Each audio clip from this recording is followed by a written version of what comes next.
Message और phones करता रहा। उसको नहीं आइडिया था कि मोबाइल मेरे पास ही है। मैंने आना है, मैं घर के बाहर खड़ा हूँ, मुझे पता आपके घर इस टाइम बंदा कोई नहीं है, मेरी फ़लाँ बात सुनो, फ़लाँ सुनो, वरना मैं ये कर दूँगा। मैंने फिर छोटा सा ज़ीरो मैसेज किया है, मैं कहा आज तुम्हें जो चाहिए ना मैं तुम्हें देती हूँ। तो ये फ़ौरन अपने 2 साथियों के साथ मेरे घर आ गए। तो मेरा ख्याल है इस तरह के लोगों के लिए आपको अफसोस नहीं करना चाहिए। जो अफसोस है वो उनके वालिदैन के लिए, क्योंकि उनको नहीं पता था इसकी नरकात का। इसमें आपकी बीवी की कोई गलती नहीं? नहीं, मेरी मिसेज़ की कोई गलती नहीं होती तो मैं स्ट्रेट फारवर्ड आपको बताता। अस्सलाम वालेकुम नाज़रीन, एक बार फिर मैं आपकी खिदमत में हाज़िर हूँ। आपने रिसेंटली पिछली वीडियो में भी देखा होगा हमारे चैनल पर जो गुज़िश्ता चंद रोज़ पहले वाक़या पेश आया लाहौर में, एक डिलीवरी बॉय के साथ जो हलाकत का मामला पेश आया और उसको किस तरह से तशद्दुद का निशाना बनाते हुए मारा गया और उसके बाद उसकी जो डेड बॉडी है उसको जला के फेंक दिया गया। हमारे साथ मुलज़िम मौजूद हैं, इनसे बात करेंगे। पहले इनकी मिसेस से भी बात की और उनके भी बयान आपने सुने। इनसे बात करते हैं, पूछते हैं कि इनको इस बारे में इल्म कब हुआ था और वक़ुआ किस तरह पेश आया। जी ये बताएं फरहान कि आपको जो बात थी, यानी कि जब आपकी मिसेज़ ने कहा कि 3-4 माह से ये मामला चल रहा था, तो आपको एक्चुअली पता कब लगा था? अस्सलाम वालेकुम। मुझे तकरीबन 1.5 महीना पहले पता चला, जिस दिन ये हमारे घर घुसा। कुछ किसी ने मिसबिहेव करने की कोशिश की है, इसके पास छुरी थी। तो मेरी मिसेज़ ने अपनी जान छुड़ाने के लिए इसको एक सोने का सेट और 5 लाख रुपए कैश पड़ा हुआ था घर में मेरा, वो इसको दिया। तो जब मेरे वो वाले साहब बेटी को घर लेके आए हैं ऊपर, तो ये फर्स्ट फ्लोर से इसने छलांग लगा के भाग गया हमारे घर से। इसका मतलब मोबाइल गिर गया था टेरेस पे मेरे, जो मेरे पास रह गया फिर था इसका मोबाइल। आपको 1.5 महीने पहले पता लगा? 3-4 माह पहले जब तंग कर रहा था तब नहीं पता लगा? 3-4 माह से तंग नहीं कर रहा, तंग ये 2 माह से कर रहा था। डिलीवरी जो है ये हमारे एरिया की कवर कर रहा था तकरीबन 6 मंथ से, क्योंकि इससे 1-2 ऑर्डर मैंने भी रिसीव किए थे। लेकिन ये जो डिस्टर्बेंस है ये तकरीबन 2 माह से कर रहा था। ये एक्चुअली हमारा जो एरिया है वहाँ पे हमने डे शिफ्ट पे जो है गार्ड रखा हुआ था, उसकी भी तकरीबन रिसेंटली 3 मंथ पहले जो है ना डेथ हुई है। डे शिफ्ट पे हमने इसलिए गार्ड रखा हुआ था, हमारे एरिया की जो 3-4 लाइन्स हैं वहाँ पे दिन के टाइम मर्द रात घर पे नहीं होते, और इस चीज़ का इन लोगों ने फ़ायदा उठाया है, जिस वजह से ये ऐसे मेरी मिसेज़ को हरासमेंट कर रहे थे, परेशान कर रहे थे। जब 1.5 माह से तंग कर रहा था तो आपकी बेगम ने आपको बताया? मैं बता रहा हूँ ना, पहले तो इसको वो शटअप कॉल देती रही हैं, मुख्तलिफ नंबरों से ये बदतमीज़ियाँ करता रहा है। मेरी मिसेज़ ने 2-3 नंबर मुझसे जो है ब्लॉक भी करवाए और कंप्लेंट करी। मैंने जब उससे पूछा क्यों करवा रही हो, इसने कहा मैंने 2 दिन ऑर्डर प्लेस करवाए थे लेकिन वो मैंने रिसीव नहीं किए, तो वो आगे से बदतमीज़ी कर रहे हैं। मैंने कहा अच्छा चलो छोड़ो कोई बात नहीं। आपने इस चीज़ का एक्शन नहीं लिया? नहीं, वो तब तो उसने बताई नहीं ना बात, इसने खुद शटअप कॉल दिया। आपने नहीं कहा कौन लोग हैं जो तुम्हें तंग कर रहे हैं? उसने उस तरह से नहीं ना बताया, उसने मुझे ये बताया कि वो कहते हैं कि आप ऑर्डर मंगवा लेती हैं, बाद में आप लेती नहीं है, ये है वो है, बताया नहीं पूरा। लेकिन जिस दिन घर घुसा है वो बंदा, उस दिन फिर उसने मेरी सारी बात बताई, क्योंकि अब ज़रा मामला बिगड़ चुके थे, फिर उसने सारी मुझे बात बताई। आपको यकीन आ गया था अपनी बीवी की बात पे कि जो कह रही है ठीक कह रही है? यकीन तो नहीं आया था मुझे, जाहिर बात है, इंसान को इतनी जल्दी यकीन तो नहीं आता। मैंने उनका मोबाइल पकड़ लिया था, इसका मोबाइल अल्लाह की तरफ से घर गिर गया था, तो मैंने इनकी वालदा की तरफ भेज दिया था। मैंने कुछ भी नहीं कहा इनको। मैंने उसका मोबाइल देखा, इनका भी देखा, तो आइडिया हो गया कि गलती किसकी तरफ से है, डिस्टर्बेंस कौन कर रहा है। उसके बाद क्या नाम लेते हैं, अननोन नंबर से दोबारा मेरी मिसेज़ के नंबर पे फ़ोन आता है और आगे से यही लड़का होता है। पहले ये कहीं मैसेज करता रहा, रईस ज्वेलर, मैडम आपका पार्सल है, मैं बाहर खड़ा हूँ, जबकि ऐसी कोई चीज़ नहीं थी। मेरा फ़ोन उठाएं, मैं फ़ोन नहीं उठा रहा था।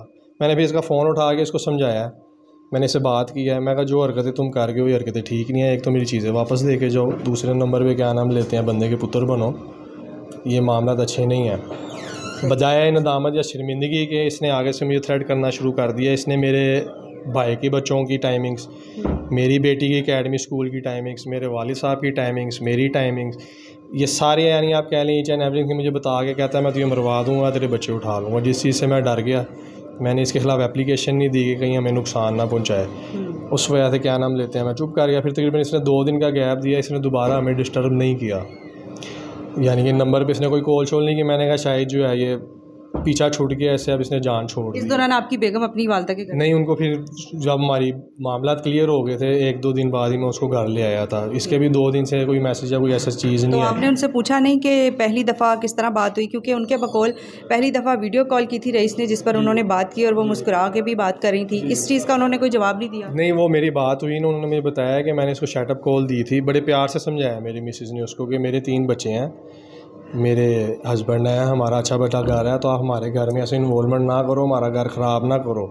मेरी तरफ से थोड़ा सा उन्होंने डराया भी है उसको कहीं ना कि मेरे हस्बैंड गुस्से वाले हैं, तो ऐसे कोई उल्टी सीधी हरकत ना हो। लेकिन वो पता नहीं क्या उसका ज़हन था, किन वो चक्रों में था, क्या उसकी ज़हनियत थी, कोई नहीं समझ सकता था। लास्ट फिर जब वो क्या नाम लेते हैं ये मैसेज और फ़ोन्स करता रहा, उसको नहीं आइडिया था कि मोबाइल मेरे पास ही है। मैंने आना है, मैं घर के बाहर खड़ा हूँ, मुझे पता आपके घर इस टाइम बंदा कोई नहीं है, मेरी फ़लाँ बात सुनो, फ़लाँ सुनो, वरना मैं ये कर दूँगा। जो वो वर्गल लैंग्वेज यूज़ कर सकता था, जो उसकी गंदी हरकत थी वो उसने किया। तो मैंने फिर छोटा सा सिर्फ मैसेज किया है, मैं कहा आ जाओ, तुम्हें जो चाहिए ना मैं तुम्हें देती हूँ। तो ये फ़ौरन अपने 2 साथियों के साथ मेरे घर आ गया। जब पहली दफ़ा आया था तो आपने बेगम से पूछा नहीं कि किस तरह से वो आपके ही घर में घुस के आपकी बेगम को हरासा करता? इसने जो है झूठ बोला है कि कोई आपका ऑर्डर है, आपने रिप्लेस कराया। मेरी मिसेज़ ने कहा कोई नहीं, ऐसे कहा मैडम नीचे आके ऑर्डर लें, ऑर्डर है आपका। जब मेरी मिसेज़ नीचे गई हैं तो इसने छुरी लगाई है इनको, छुरी लगाते ही इनको साथ ही कहता मुझे किसी सेफ साइड पे ले दो। वो बता रही है ब्लेड था? हाँ, वो ब्लेड था या छुरी थी, जो भी थी, इस चीज़ का मैंने तो नहीं देखी थी, उन्होंने जो मुझे बताया। तो ये ऊपर ले गया उनको वहीं मेरे पोर्शन में जाके, वहाँ पे इसने मिसबिहेव करने की कोशिश की, जिसकी वजह से मेरी मिसेज़ ने अपनी जान छुड़ाने के लिए इसको चीज़ें दी हैं जब ये भागा। सही। जब ये वक़ूआ हुआ है उस दिन आपने इसको किस तरह बुलाया है, किस तरह पकड़ा है? मैंने इसको नहीं बुलाया, ये बाजिद था आने पे। उस दिन इनका प्रोग्राम था प्रॉपर वादा डालने का हमारे घर में, 2 लड़के और थे इसके साथ। मैंने सिर्फ इसको इसके मैसेज का जवाब दिया छोटा सा कि आपको जो चाहिए आप आओ, मैं आपको दे देती हूँ। तो ये तकरीबन विदिन 10 मिनट्स आ गया। विदिन 10 मिनट्स आ गया तो अभी मैंने दरवाज़ा खोल लिया तो अंदर घुसने लगा। मैंने इसको पकड़ लिया, मेरे पास अपना लाइसेंसी पिस्टल था, मैंने इसको वो रखा है। जैसे ही मैंने थोड़ा सा बाहर देखा है, एक पतली सी जिसामत का हल्की सी उम्र का लड़का था, उसने बुल्ट मारा है पिस्टल का, उसने फ़ायर करने की कोशिश की, उसे फायर नहीं हुआ। एक मेरी जिसामत का लड़का बाइक पे बैठा था, उसके साथ बैठ के भागे जो इसके साथी थे। खैर मैंने इसको ये कहा था पंच मारा है, मैं इसको ऊपर ले गया, मैंने कहा तेरी आवाज़ ना निकले। ऊपर जाके मैंने इसको नाला दे के इसकी टांगें बंधवाई हैं पहले, फिर मैंने इसके हाथ बांध के इसको बिठाया है। और ये उस टाइम फुल नशे में धुत था, अपनी सेंसेस में नहीं था ये।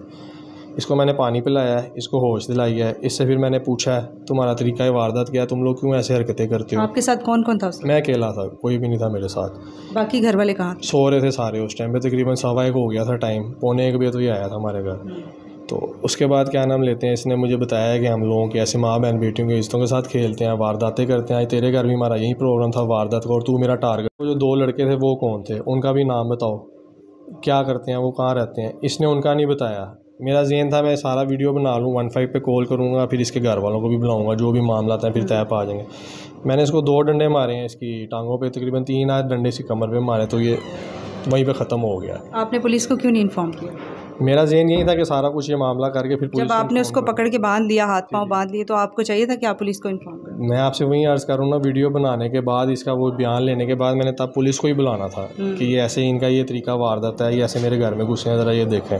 लेकिन वो क्या नाम लेते हैं, उसने बर्दाश्त ही नहीं किया, उससे पहले ही मर गया वो। फिर मर गया, उसकी जान भी चली गई, फिर आपने उसको जलाया क्यों, उसकी बॉडी को? मुझे समझ नहीं लगी कि मैं क्या करूँ अब, इसलिए शायद कि शनाख्त ना हो सके। मेरा ज़हन नहीं था, नहीं इसलिए नहीं, वो मेरा ज़हन ही नहीं था कि अब क्या करना है क्या नहीं, इसको मारने का तो ज़हन ही नहीं था मेरा। फिर मुझे समझ नहीं लगी है अब इसके साथ मैं क्या करूँ। फिर कभी सोचूं नहर में फेंकूँ, कभी सोचूं क्या करूँ। नीचे ही बाइक के पास पड़ी हुई थी बोतल तक छोटी सी, 1/2 लीटर से भी थोड़ा सा पेट्रोल लिया, इसको चादरें लपेटी थी 2 मैंने, और जाके इधर मुल्तान रोड पे ला के इस साइड पे मैंने इसको फेंक के बंद करके तो घर चला गया। आप करते क्या है अपने? मैं अपना बिज़नेस करता हूँ, गाड़ियों की सेल परचेज का साथ। आपकी मिसेज़ ने बताया कि हमारे फैमिली में और भी लोग हैं जो अक्सर डिलीवर करवाते रहते हैं, कुछ ना कुछ ऑर्डर करते रहते हैं, तो वो सारी डिलीवरियाँ यही करता था? मैंने आपसे अर्ज़ किया है, तकरीबन 6 मंथ से इसको मैं देख रहा था, ये 6 माह से हमारा एरिया कवर कर रहा था। लेकिन इसने जो डिस्टर्बेंस पैदा करना शुरू किया, ये लास्ट 2 मंथ से पैदा शुरू किया इसने करना, जब यानी कि हमारा गार्ड मर गया। क्योंकि हमारे घर यानी जो हमारी लैंड्स के घर हैं, वहाँ पे कोई सब्ज़ी वाला, कोई डिलीवरी वाला, कोई अखबार वाला, यहाँ तक कि कोई आपका रिलेटिव भी आता था तो फ़ौरन वो गार्ड उठ के आके पास खड़ा हो जाता था। अब इसको पता था कि ये गार्ड है नहीं, अभी हम लोग प्लान नहीं कर रहे थे सोसाइटी वाले दोबारा डे शिफ्ट का गार्ड रखने के लिए, लेकिन ये उस टेन्योर में जो है ये अपनी हरकत करते हुए। आपने उसको इतने बुरे तरीके से मारा है, उसकी लाश के साथ जो कुछ भी किया, उसको जला के फेंका है, अब आपको कोई अफसोस है? देखें जी, जब आपकी माँ बहन बेटियों की, बीवी बच्चों की इज़्ज़तें और ज़िंदगियाँ महफूज नहीं होगी, जान और माल का तहफ़्फ़ुज़ नहीं होगा आपको, तो मेरा ख्याल है इस तरह के लोगों के लिए आपको अफसोस नहीं करना चाहिए। जो अफसोस है वो उनके वालिदैन के लिए, क्योंकि उनको नहीं पता था इसकी हरकत का। ठीक है, कानून को हाथ में लेना चाहिए। कानून को हाथ में नहीं लेना चाहिए, लेकिन अब अल्लाह की तरफ से हो गया तो क्या कर सकते हैं। क्या फ्यूचर है आपके बच्चों का? अल्लाह मालिक है जी, अल्लाह की बादशाही है, अल्लाह बेहतर सोचता है इंसान के लिए। आपको उनकी कोई फिक्र नहीं है? मैंने आपसे अर्ज़ किया अल्लाह मालिक है, जब अल्लाह मालिक है तो मैं फ़िक्र किस चीज़ की करूँ, हर चीज़ का मालिक अल्लाह है। जो जुर्म आपने किया उस पर आपको कोई नदामत नहीं? कोई नदामत नहीं है जी, मेरी वजह से हो सकता है काफ़ी और फैमिलीज़ का भला हो गया हो जिनको इसमें आपकी बीवी की कोई गलती नहीं? नहीं, मेरी मिसेज़ की कोई गलती नहीं होती तो मैं स्ट्रेट फारवर्ड आपको बताता। जी नाज़रीन, आपने इनका बयान सुना, मुल्ज़िमा का भी हमने बयान लिया और इनका भी लिया। अब आपके सामने है कि आप इससे क्या नतीजा अख़ज़ करते हैं। इनके ऊपर दफ़ात लगी हुई हैं, सेक्शन अप्लाई हुए हैं, अब देखें कि क्या बनता है और मज़ीद कोई अपडेट होती है तो आपको ज़रूर आगाह करेंगे। Thank you so much. अल्लाह हाफ़िज़।